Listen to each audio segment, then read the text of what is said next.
झारखंड विधानसभा का मानसून सत्र कल से 7 अगस्त तक आहूत है। सत्र में 5 कार्य दिवस होंगे और इसे लेकर के विधानसभा अध्यक्ष रविंद्रनाथ महतो सर्वदलीय बैठक कर रहे हैं। सीएम हेमंत के अलावा बीजेपी से बाबूलाल, कांग्रेस प्रदीप यादव और आरजेडी से सुरेश पासवान, जेडीयू से सरयू राय शामिल हो रहे हैं। इसके बाद मुख्यमंत्री हेमंत की अध्यक्षता में सत्ता पक्ष के विधायक दल की बैठक शाम में एआईटीआई में होगी। उससे पहले कांग्रेस भी आज दोपहर अपने विधायकों के साथ बैठक करेगी। बैठक के बाद पार्टी के सारे विधायक सत्तारूढ़ गठन दलों के विधायक दल की बैठक में शामिल होंगे। वहीं विरोधी दल बीजेपी सरकार को विभिन्न मुद्दों पर घेरने की रणनीति के प्रदेश कार्यालय में 1 अगस्त को बैठक कर अंतिम रूप देगा। सत्र में सत्ता पक्ष उपलब्धियों को मजबूती से पेश करने की रणनीति बना रहा है। विपक्ष ने कानून व्यवस्था, भ्रष्टाचार और झारखंड राज्य विश्वविद्यालय विधेयक जैसे मुद्दों पर सरकार को घेरने की तैयारी की है। 6 और 7 अगस्त को राजकीय विधेयक और गैर सरकारी संकल्पों पर चर्चा होगी। तो कल से सत्र है और आज बैठकें शुरू हो गई है। सर्वदलीय बैठक का आयोजन किया गया है। फिलहाल सहयोगी शहनवाज इस वक्त हमारे साथ बने हुए हैं तमाम जानकारी के लिए। शहनवाज, मानसून सत्र शुरू होने जा रहा है और इसको लेकर के लगातार सर्वदलीय बैठक बुलाई गई है। सत्ता पक्ष और विपक्ष दोनों अपनी अपनी तैयारी में जुटे हुए हैं, क्या कुछ जानकारी?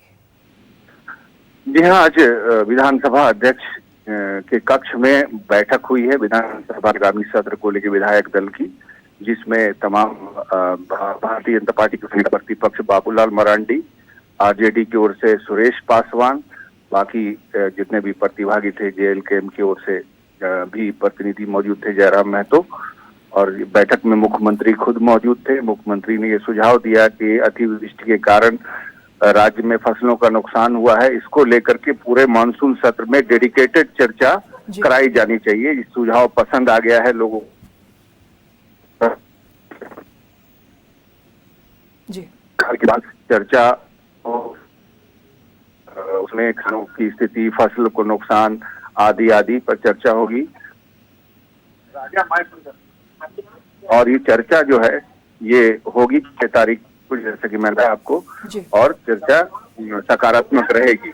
अब रहा सवाल कि बीजेपी की ओर से बाबूलाल मरांडी ने कहा कि सत्र छोटा है और इतना नाकाफी होगा, लेकिन फिर भी वो कल विधायक दल की बैठक में तय करेंगे कि आखिर किन मुद्दों पर सत्ता पक्ष को घेरना है। बिल्कुल सही, लेकिन सत्ता पक्ष इनके मुद्दों को किस तरीके से जवाब देगी, शहनवाज, ये भी बड़ा सवाल है, क्योंकि विपक्ष के पास बहुत लंबी फेहरिस्त है। बेशक उन्होंने कहा कि मुद्दों की कोई कमी नहीं है, बहुत सारे मुद्दे हैं।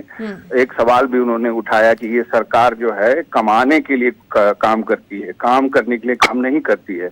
मिसाल के तौर पर उन्होंने पिछले दिनों उनके उत्पाद सचिव रहे विनय चौबे की गिरफ्तारी का भी मुद्दा उठाया और कहा कि बहुत सारे ऐसे मुद्दे हैं जिसको ये लगता है कि सरकार का काम के प्रति कोई ध्यान नहीं है। ये सब उन्होंने कहा। अभी हम लोग राधा कृष्ण किशोर से बातचीत कर रहे थे, उन्होंने भी कहा कि कम सत्र की शिकायत करने वाली बीजेपी को रघुवर शासन काल के खिलाफ के दौर का भी। ठीक है, नजर बना रखिएगा, लगातार हम आपसे जानकारी लेते रहेंगे। बहुत शुक्रिया तमाम जानकारियों के लिए।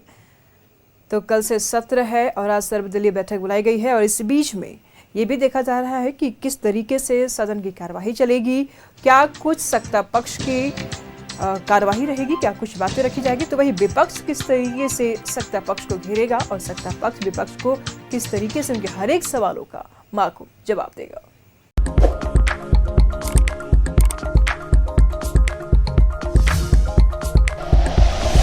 Like and share videos, subscribe करें हमारा चैनल और प्रेस करें बेल आइकॉन। News 11 भारत, सच है तो दिखेगा।